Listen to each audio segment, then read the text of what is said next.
Warning. This show features dark subjects which may be triggering to some listeners. Listener discretion is advised. Welcome to Chaos Jar. I'm your announcer and, well, the loud and obnoxious one, J Wes Secord. Hey! Over here is our host and big bag of facts, Bad Ben. Hey! And as always, we are joined with our good friend A.T. Token. Hello. For some reason, he likes to put his beer right next to the mic. Because that won't cause problems. As always, like, subscribe, rate, and review. You can follow us on Instagram. It's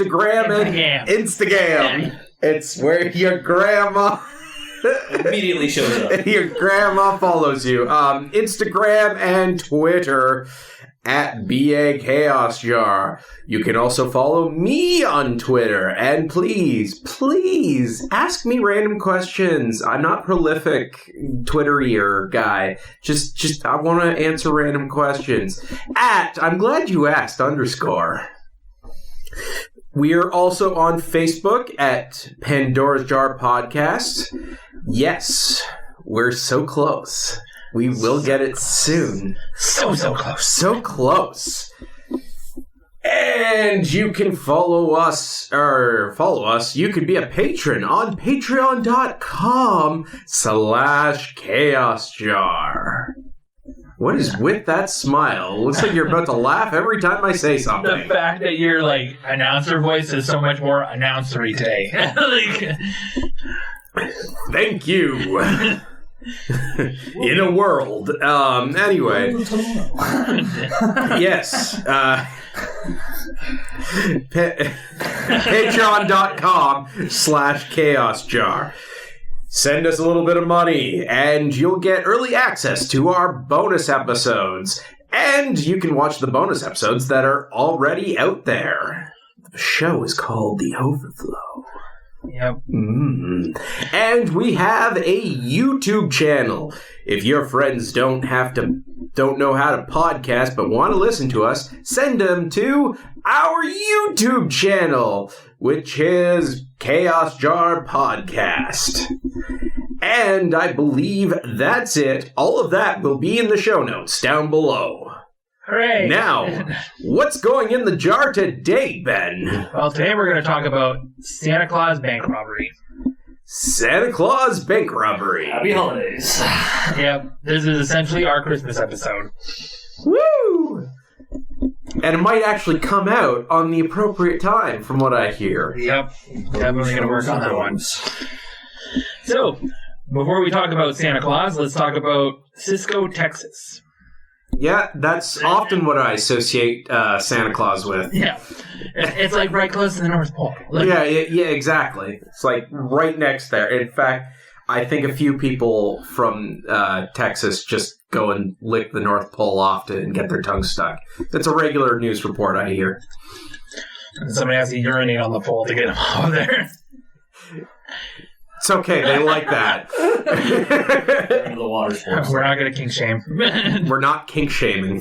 All right. So Cisco, Texas is a city in Eastland, Texas. Currently, the population sits about 3,000 to 4,000.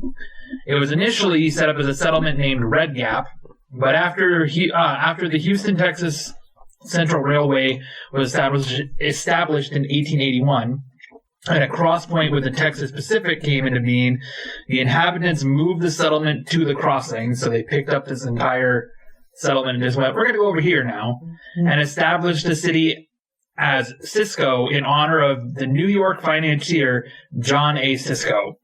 More important question. When did Gap do the red branding?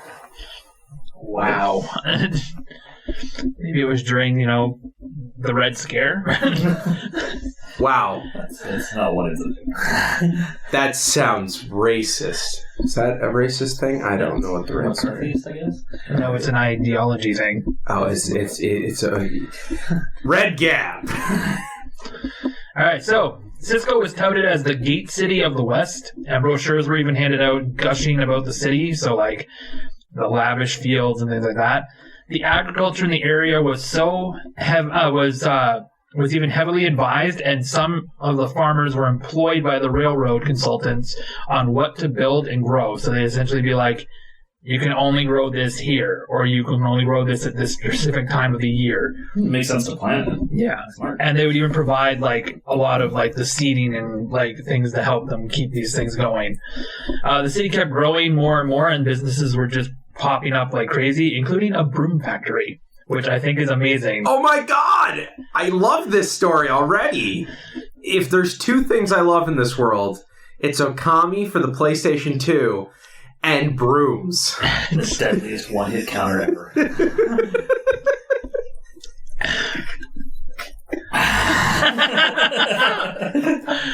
Sorry, I'm laughing at how stupid that joke was. Go ahead, continue. So, Friday, April 28th, 1893 at 8 p.m., which I feel like somebody just looked at their watch and was like, it's 8 o'clock. Close-ish. The city was hit by an F4 tornado. Oh, shit. 28 people were killed, and every building in the city was destroyed or severely damaged. So this tornado just came and like messed them right up. I guess if you can move your town that easily, a tornado can too. Now, I actually don't know what's F4? Like, is that, I assume So it's... F6 is the most difficulty. severe, I believe, and F5 are like, they used to be basically the worst of the worst, and then they discovered that there was an F6. So F4 is just is just two below the worst. So that's the how they rate how powerful or dangerous they are, right? yeah, like my hometown got hit with an F1 tornado or something, and it tore the roof off of a few factories. Jesus. So What does the F stand for? Fujita. yeah, You're looking at 207 to 260 miles per hour of winds. It will tear the shit off just about everything. Wow, I didn't know Japan sent tornadoes at us. yeah. They do send their people occasionally. In tornadoes? Best show ever. America! The spiritual successor to Sharknado. I would watch that. So, May 9th, 2015, the city was struck by another large tornado that destroyed homes, killed one person, and critically injured another. So this one wasn't as bad as the other one was, but apparently, within They're all within a few hundred years, it'll get hit with a tornado now and then. So I know we're into true crime, but I didn't realize tornadoes could be serial killers. only when they hit the factory. Through a factory. Yes. You never know what's in the meat. Shout out to McDonald's. It was Taco Bell! For those of you who don't know what we're talking about, it was part of The Overflow, and it was a really great episode where he basically killed Wes and I. Because apparently talking about Mega Raptors was the equivalent of Taco Bell, because you don't know what's in the meat. So, Conrad Hilton, the great-grandfather of Paris Hilton and founder of the Hilton hotel chain, started the Hilton hotel chain in Cisco when he arrived in the area to purchase a bank. However, the price of the bank was more than he could afford, so instead he bought the Mobley Hotel in 1919. Mobley. Yeah. The Mobley Motel. Because whenever I say Mobley Hotel, I want to say Mobley Motel. Yeah. It just makes more sense. The alliteration, right? Yeah. But, yeah. So the first hotel to actually bear the Hilton name was the Dallas Hilton in Dallas, Texas, of course. Oh, I thought it was just some dude who had the word Hilton stamped on his forehead. Yeah. So, the Mobley is currently a museum and a community center, so it's shut down as a hotel, but it's still there. But that purchase from Hilton would prove to actually be a really wise move, as there was an oil boom in the city in the 1920s, and it ramped up the population to over 15,000 people. Sometimes it's stated that it's about 20,000, and for the subject of today, when the bank robbery occurs, it's around this time when this population was massive. So, Cisco had a water supply issue since its inception because it's in the middle of freaking Texas in a desert. Mm-hmm. So, in the 1920s, the Williamson Dam, named after the long-serving mayor and 1893 tornado survival, named after the survival of tornadoes. But we call it tornado survival. They elected it mayor. It's just a piece of paper that says tornado survival. Yeah. And it has a sash that says mayor. Now in charge. Best of luck to all of you. Yeah. But well, they've managed to survive a bunch of tornadoes. So his name was James Milton Williamson. And this dam was built just north of the city, and it resulted in the formation of Lake Cisco, because they're very creative with their names. At the base of the lake was a complex that was boasted as the world's largest concrete swimming pool. And inside of this 2-story complex was an ice skating rink, a zoo, an amusement park with rides, and a park, just a regular park. I'm not going to lie. I blanked out for a second, and then when I heard the world's biggest concrete swimming pool, I was still back on Lake Cisco, and I'm like, wow, how much concrete do you have to pour in a lake to make it the world's biggest swimming pool? Well, that definitely would make it the world's biggest swimming pool. So for decades, this swimming pool was a huge draw for the city, but it eventually fell into decline and closed up in the 1970s, and the ice rink burned down only a few years later.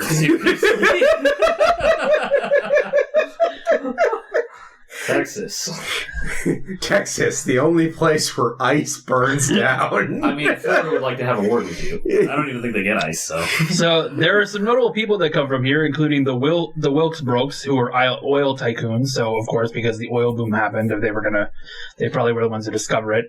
Daryl Dash Croft, who is one half of the soft rock duo Seals and Croft from the 1970s.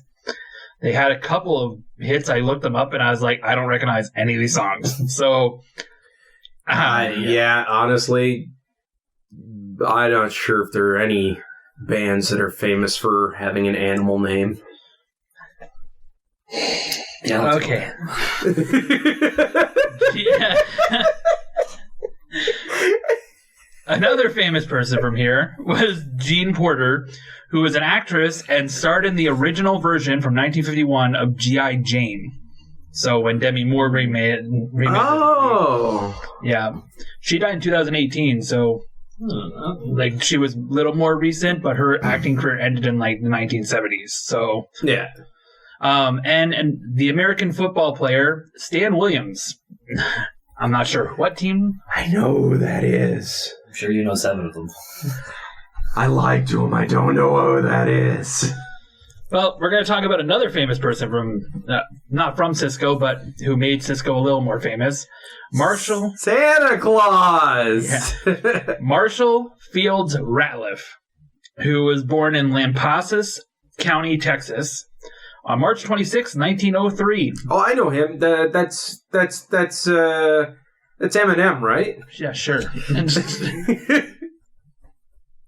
So he was the youngest son of Nancy Jarilla DeArmond, who was born in 1878 and died in 1961 at the age of 83. That's an unfortunate name. Yeah, she went by the name Rilla.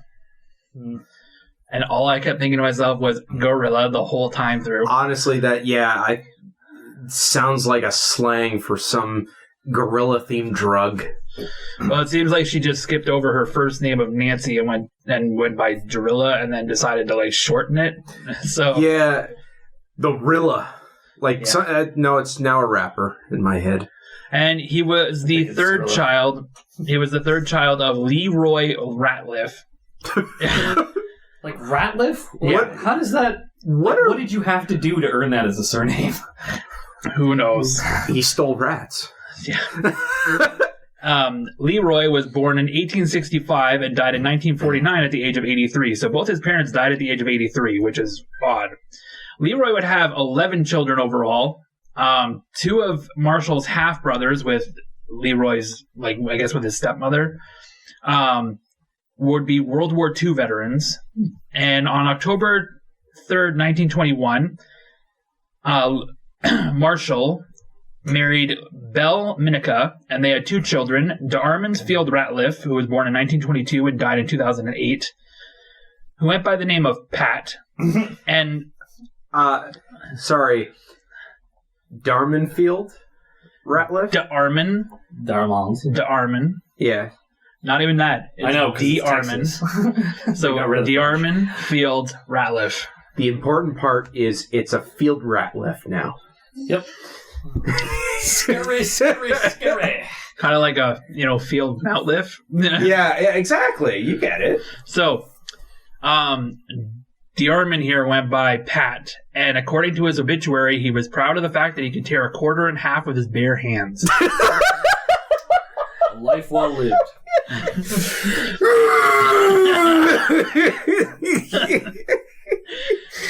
One of his other brothers, one of his other children's name was Dane Daniel Ratliff, who was born in 1924 and died in 2018.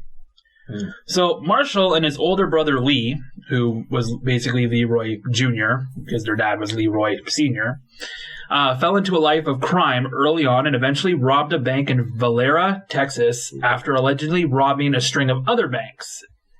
They were apprehended by Cisco Texas Chief of Police G.E.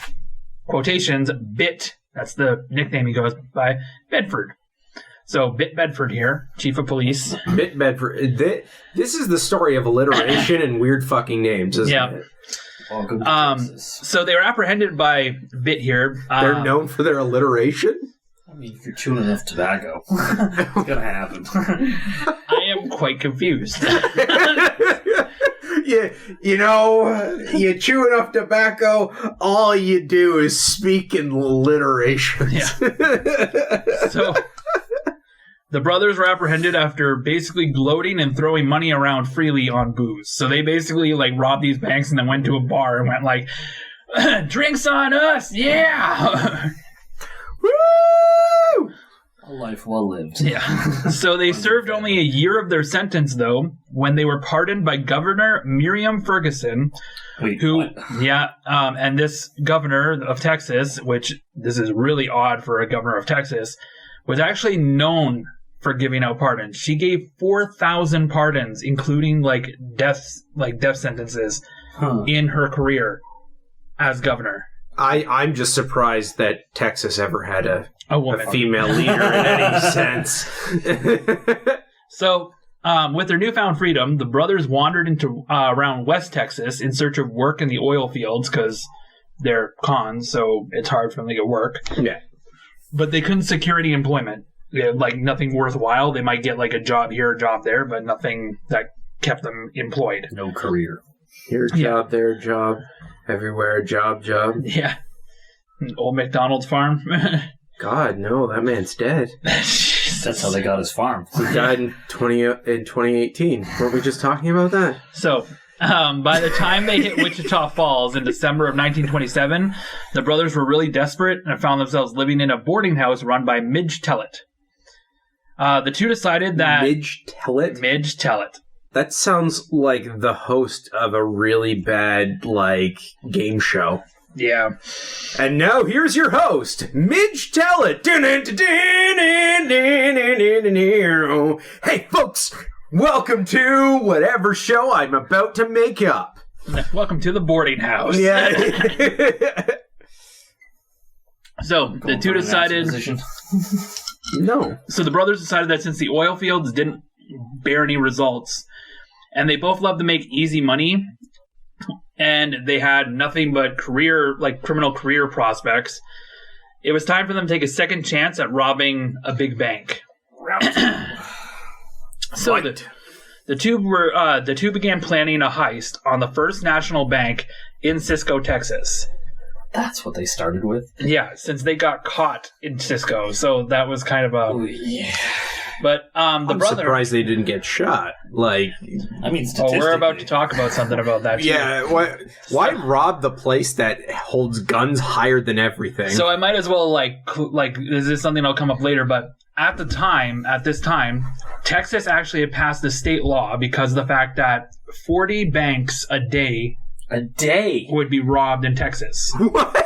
So they passed a law that any civilian who shot and killed a bank robber would get $5,000, which is equivalently $73,000 our money, like today's money. So a government-funded bounty. Basically, just shoot them and they have to be dead. Wounded doesnesn't help. We don't want a trial. Fuck these guys. So I'm imagining these fucking civilians. They shoot the guy. He's on the ground, and then they're like, executioner style. "Thanks for helping my family." Bah! There's a mortgage payment. Yeah. So the brothers also hired 3 men to be part of this like plot. Henry Helms, who was 31, and Robert Hills, who was 21, so 10 years apart.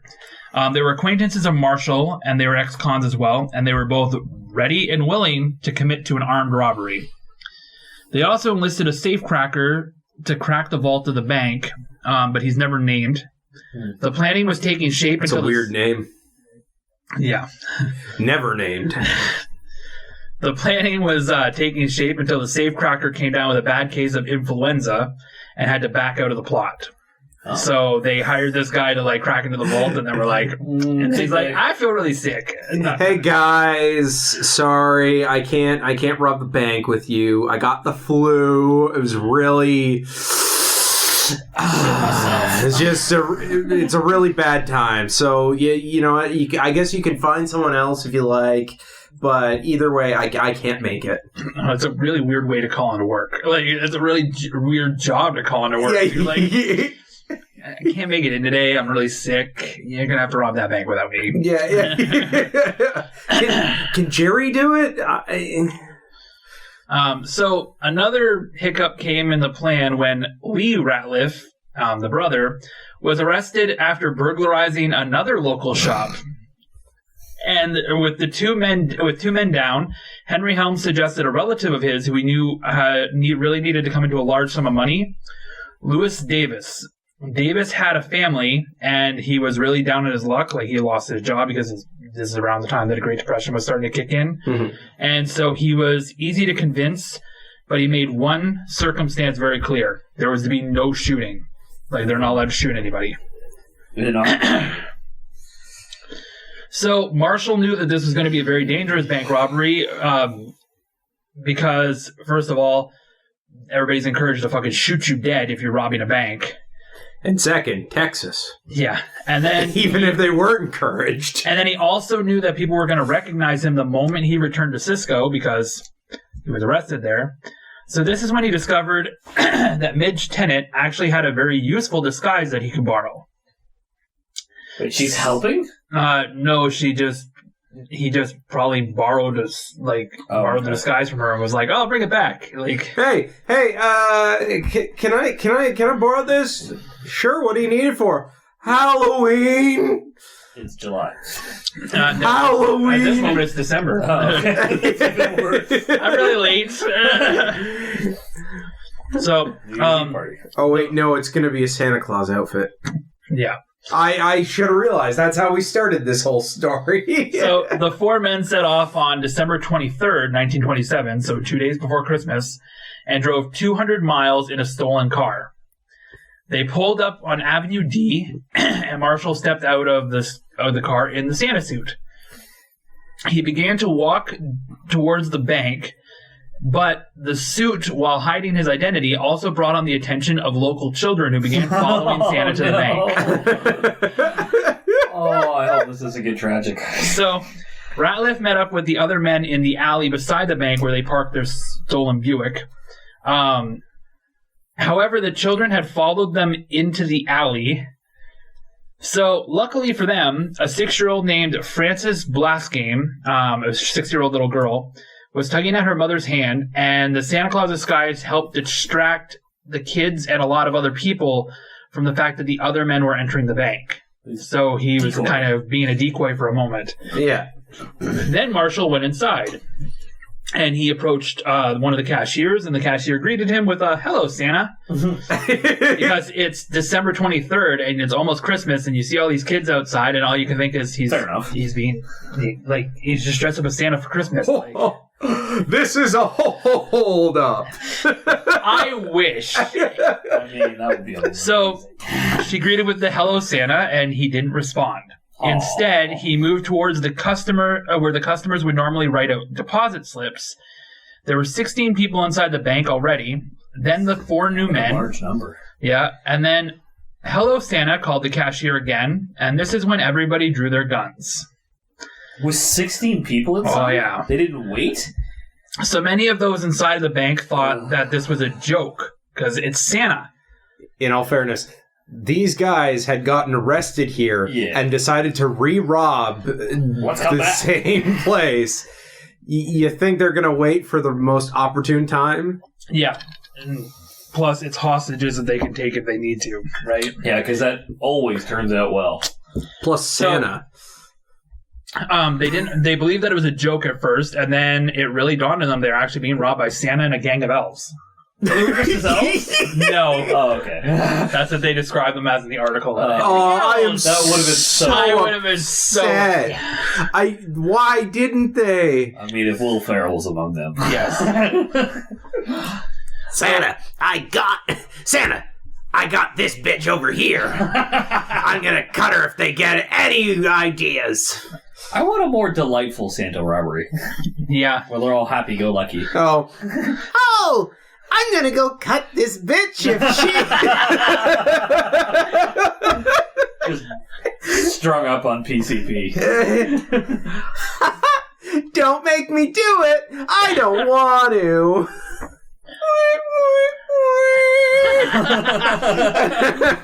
Backing soundtrack. So Ratliff snatched up the money from the tellers and then soon had one of the tellers opening the vault. Did they open the vault? Oh, yeah, they opened it. As Santa filled his sacks... Sorry.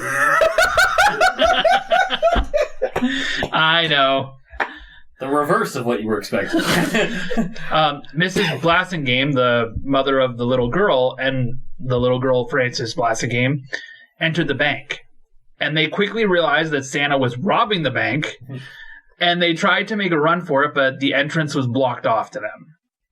However, both Blassingames managed to escape through the back exit that they had left unlocked for like a quick escape to the car, and they managed to notify Chief Bedford about the robbery.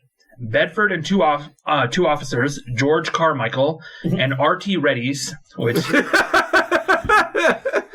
rushed to the bank with riot guns. Is it Reddies? Reddies. Or Reedies? It's Reddies. Really, eh? Reddies. Because R.T. Reddies is Rit Reddy. Because I got that problem with I remember reading the name McReady and learning that the name was actually McCready. Yeah. No, I looked up a pronunciation on this, and almost everyone goes Reddies. So I was like, he was Reddies. Yeah. So they had riot film English in school. Oh my god, it's even spelled Reddies. That's why I thought I had to look it up. But they went to they rushed to the bank with riot guns in tow. However, there was a large amount of attention on the bank because now everyone in the fucking city, like in the entire city, knows about this, and they know if they shoot the goddamn bank robbers, and there's 4 of them, they can get $5,000. The bonus of a bounty system. So there was a large amount of attention, and many people were looking to cash in. So the reward, buddy with a sniper rifle across the street, and so the police. I got Santa! Don't worry. He ain't getting away on the sleigh this year. That's all right, kids. So,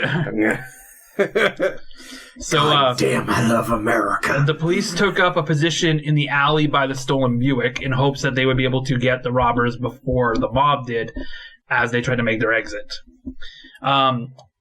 Robert Hill was the one who arguably fired the first shot. It's not entirely certain, but it's pretty well dictated that he did.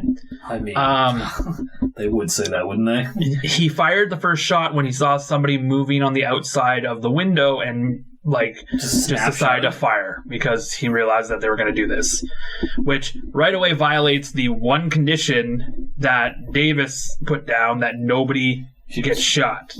Nobody shoot your guns ever at all. Yeah. So in open bounty county. This yeah, really, eh? The more you think about it, the stupider and stupider this gets. I don't think he was quite because he got roped into this last minute, right? I don't think he was quite aware of all of the.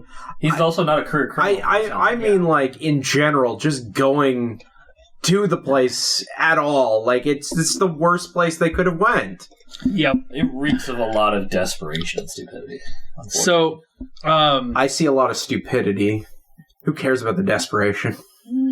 Good narrative. So, the bank erupted into gunfire. There was, according to the reports, there was over 250 bullet holes in just the bank itself. What? That's from the Standby Mob, right? Yeah. Yeah, okay. So, rather... People spray and pray thinking it amounts to something. I love the idea that it's just stay back, people. Nothing to see here. I see them. I mean, that's probably not too far off. That's probably what it was. Have you ever seen the movie Almost Heroes with Chris Farley and Matthew Perry? No. No. So it's making fun of the Lewis and Clark expedition as if there was a second one, and Matthew Perry and Chris Farley were the ones on this other thing. And there's a scene where Chris Farley, he's supposed to be a woodsman and all that, and he's telling all the pioneers and whatnot, all these different tales about the different animals that could kill them, and then he's and they're there's an animal! And they're light up the forest. And they're just shooting. They're shooting wait! He looks. That was Jerry. There's just a really close-up of a squirrel going, it's just a squirrel! He's got something in his hand! Wow. I think that this is essentially what happens, though, because Ratliff decided that they had to get to the Buick parked in the back alley, so they were going to need human shields. Oh, fuck. So the men gathered the hostages from inside the bank and marched them out of the building, and this did not deter the mob from opening fire, so they just started mowing people down as they... Oh, my God. Yeah. They freely fired on anyone exiting the bank. One of the cashiers took a bullet to the jaw. That's murder, right? Yeah. I hope they got prosecuted for that. But the problem is there's so many people shooting because there's there's no way to identify people. Bullets. Yeah. So one of the cashiers took a bullet to the jaw. She survived. And the president of the bank was struck in the leg. However, most of the customers did manage to escape the bank unharmed. Yeah, but traumatized the fuck. So Officer Carmichael was struck in the exchange with the robbers because they began opening fire on anybody as well as they're exiting the bank. Unlucky he got hit. Officer Reddies went to check on his partner, and that's when the four men and their two hostages that they still had, small girls named Laverne Cormer, who was 12, and Emma Robertson, who was 10. Emma Robertson. Oh, sorry. I don't care about her. That's essentially where that went. I don't care about her. I don't give a shit who this is. So, they managed to make it to the car, and now the only person standing in their way, is Chief Bedford. I thought the cops were waiting there. They were. Yeah. Carmichael's been struck. And Reddy's went to go check on his partner because he's... So they still shot. went for the same car that was surrounded. Yep. There's only 3 officers. This isn't like... I guess. So there was another exchange of gunfire, and Bedford was mortally wounded. The 4 men fled with the 2 hostages, and the gang had taken some injuries as well. Davis was injured. Seriously injured, and Ratliff had taken 2 shots, one to the leg and one to the jaw. So, Ratliff still managed to be moving, but Davis was the one who was in most critical condition. You know, it's amazing how all the shots are of the least likely places to be hit. Yeah. Like, you have a whole body. Most people can't aim for shit and don't compensate for recoil, so it's really where you actually aim at. But that's what I mean, right? If they got hit in the leg and the jaw, which are small targets, but if you're misfiring and just the jaw particularly, it has to be a lateral shot. Yeah. Otherwise you're getting the throat and you're done. Exactly. So, like, you could easily, like, there's a higher chance of you being hit here by accident. It's compensated for the fact by the sheer volume of fire. I think I still stand by my statement. Nothing here. Nothing. There's a reason a lot of people don't wear body armor. Unfortunately. Because everyone's stupid? Honestly, yeah. Oh, okay. Shooters in defense in both parties. They're fucking idiots. Everyone's a stormtrooper. Got it. Yeah. When your average cop takes 6 shots to hit someone at 25 feet. Do you know how fucking scary that is?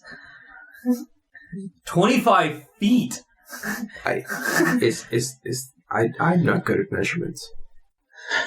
From there to the wall. Holy shit! That's bad! 6 shots? 6 shots! With a pistol, which means it's not fatal and not going to stop the guy. Hell, I think I could hit that. See, the thing is, you could, but throw in adrenaline, panic, and everybody shooting around you, and then a ton of people shooting in chaos, not being able to hear, which is your sense of balance. It all goes to shit real fast. No, even I could do that. Duh, they're stupid. They know nothing. So, altogether, the gang managed to get $12,200 in cash and $150,000 in securities. Oh, okay, that's good. That would be $180,000. No, it's not. In that timeline, $100,000 is actually... No, it's not good because the robbers got away. So I have the like how much it would be in today's money. The $12,200 would be $180,000 in cash today. And the $150,000 in security would be $2.2 million in today's funds. The security is what they're after. Yeah. That's why they needed into the bank. Can they actually use it, given the nature of the security? Well, that's just it, right? And so that although they had escaped the bank, a bullet had punctured a tire on the Buick, and the car was low on gas because they drove 200 miles on a stolen vehicle. Fucking fill the tank before the robbery? So they needed another car. McDonald robbing a bank. They managed to get an Oldsmobile driven by a 14-year-old Woodrow Harris. I mean, who went by the name of Woody. Like, can 14-year-olds drive in Texas? Yes, back then they could. You didn't need like an official license. You could just drive. Oh, okay. And the men forced Harris and his family to give them the car. While loading the injured Davis and their loot into the car, they realized that nobody had the car keys on them and that they weren't left in the ignition.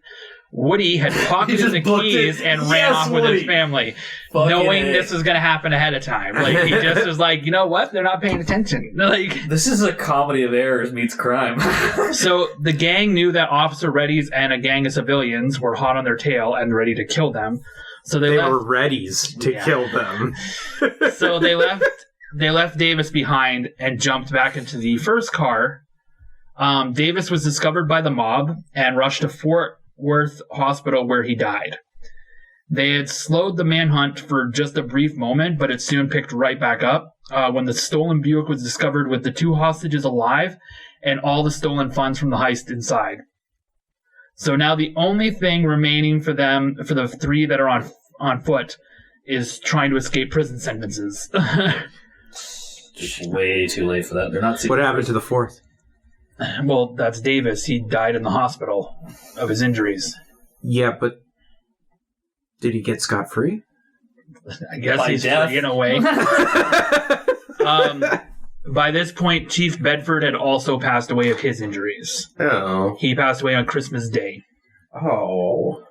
So God, that was one gift that he shouldn't have gotten from Santa. Yeah.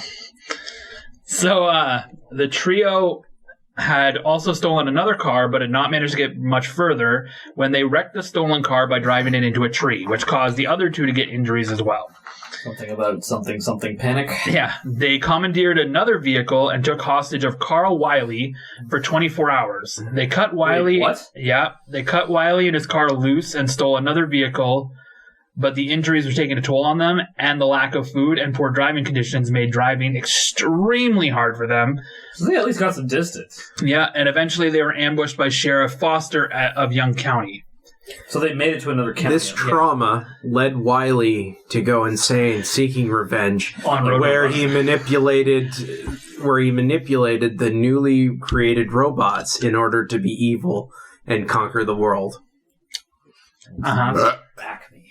So a car chase began and it ended in a gunfight. The car chase ended in a gunfight that wounded Texas Ranger Cy Bradford. Ratliff took another bullet and fell to the ground, where he was apprehended. Helms and Hill managed to escape into the woods, but were apprehended a few days later by lawmen.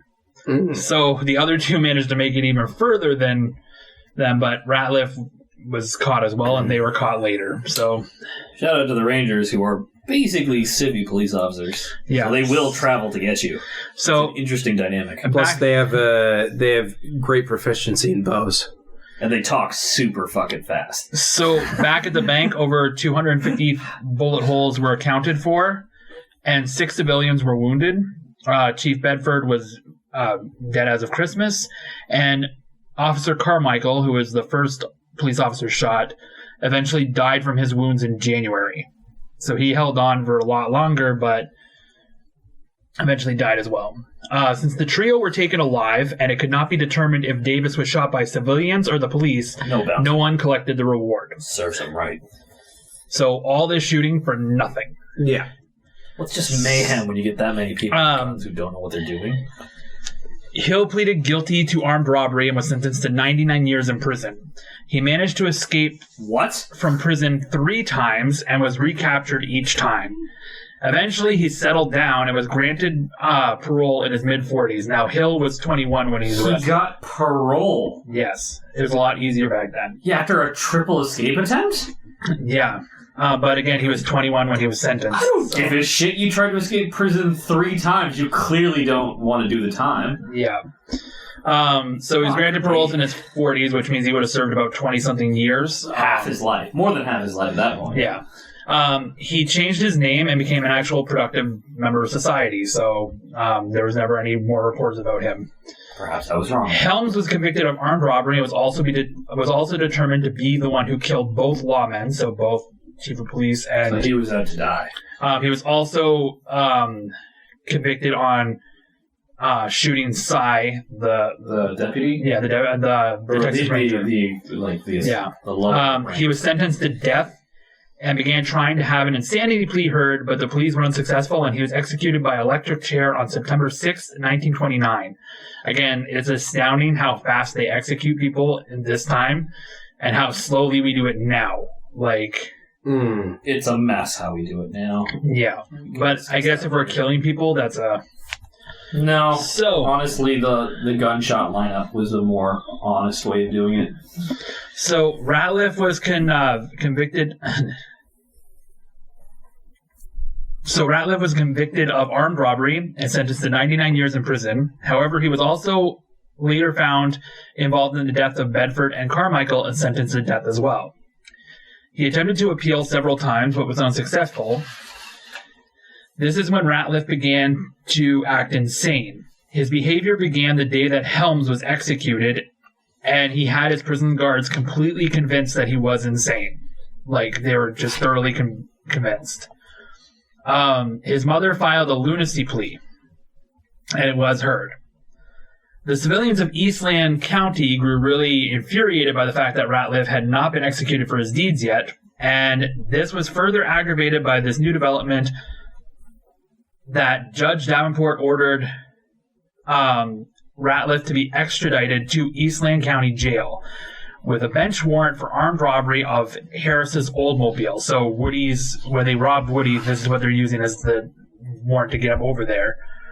On November 18th, while awaiting execution there, Ratliff feigned paralysis, convincing his jailers Pat Kilborn and Tom A.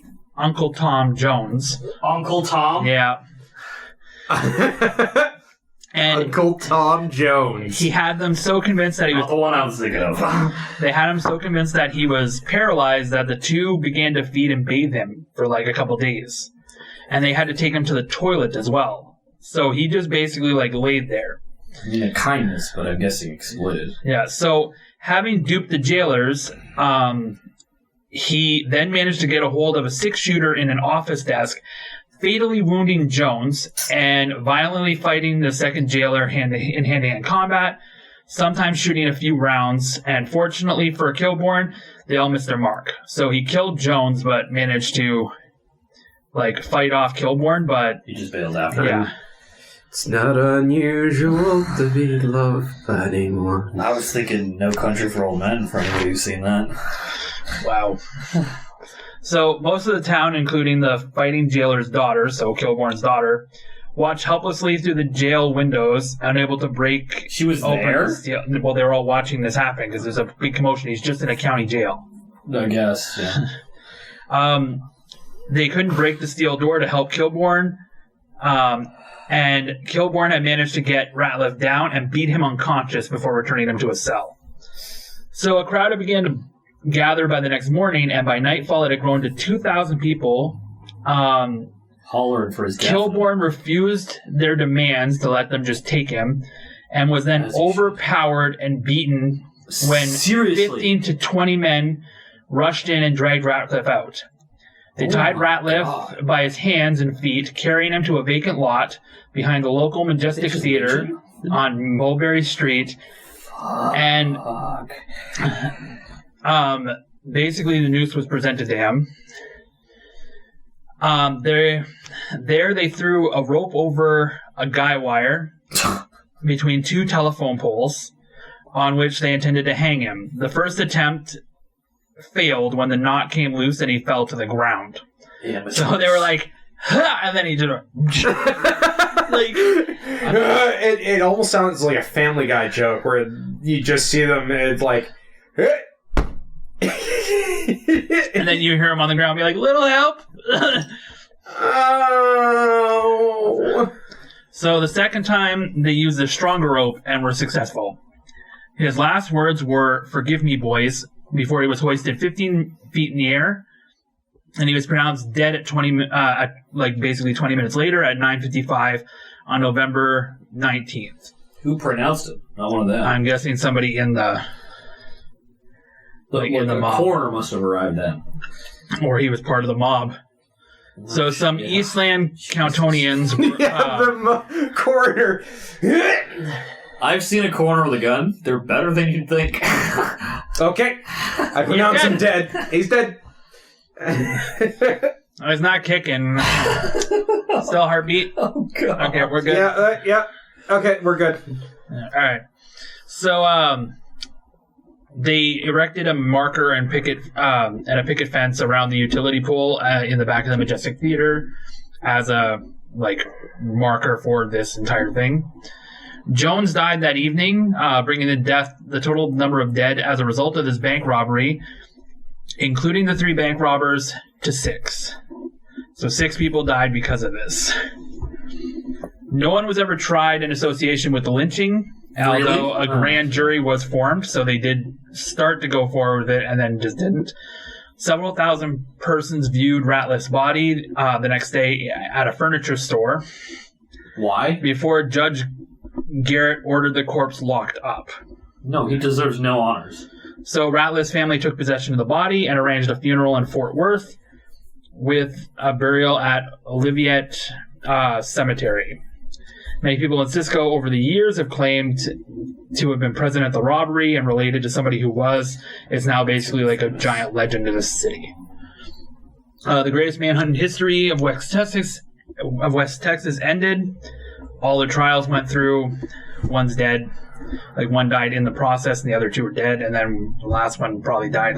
Did anybody in that mob 3 years get ago. prosecuted for attacking that Texas Ranger? No. Seriously? So You attacked a lawman and didn't got away with it? Yeah, So- the ranger probably was like, well, they're just being good Americans. He just watched his buddy die because of this cunt, and then 20 people break in, beat the shit out of him, and take him?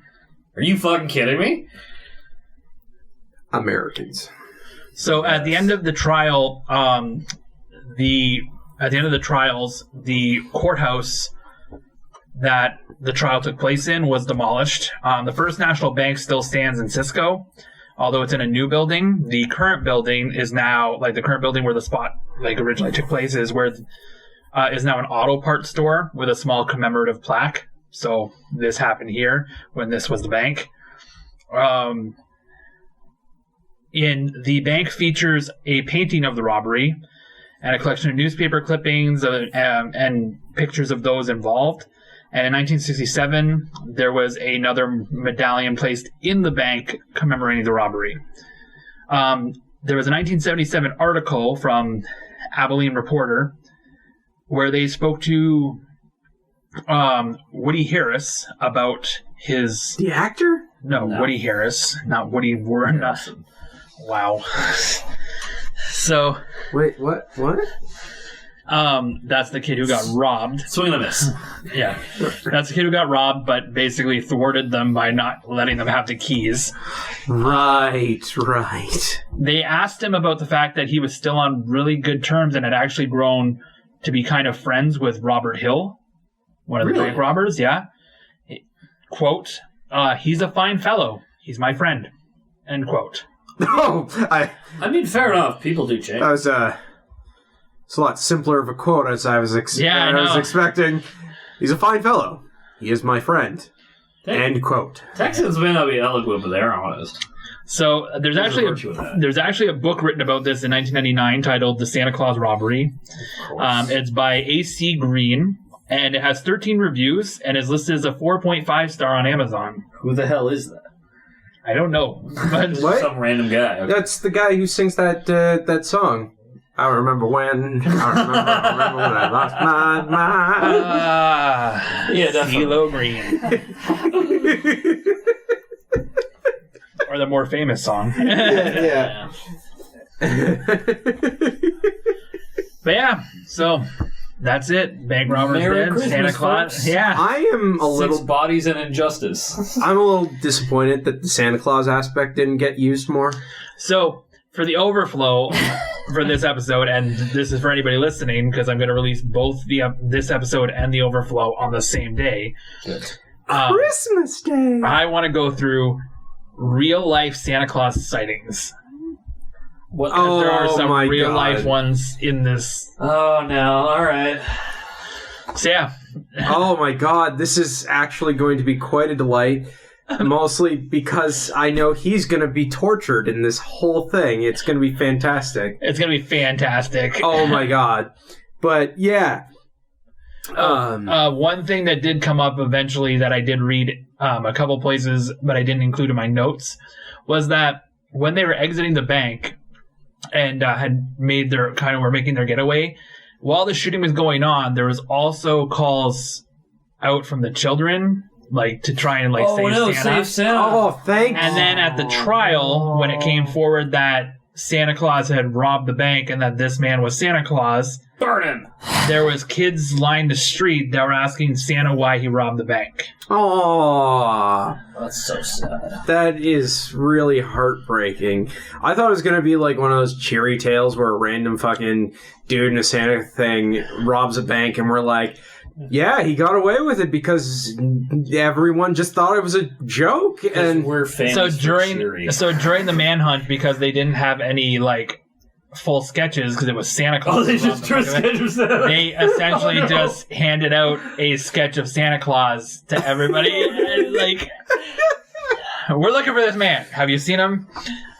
So, even though this is our Christmas tale, that sits on the equivalent of such great Christmas tales as Die Hard. Oh, fuck, that was my joke. Fuck you.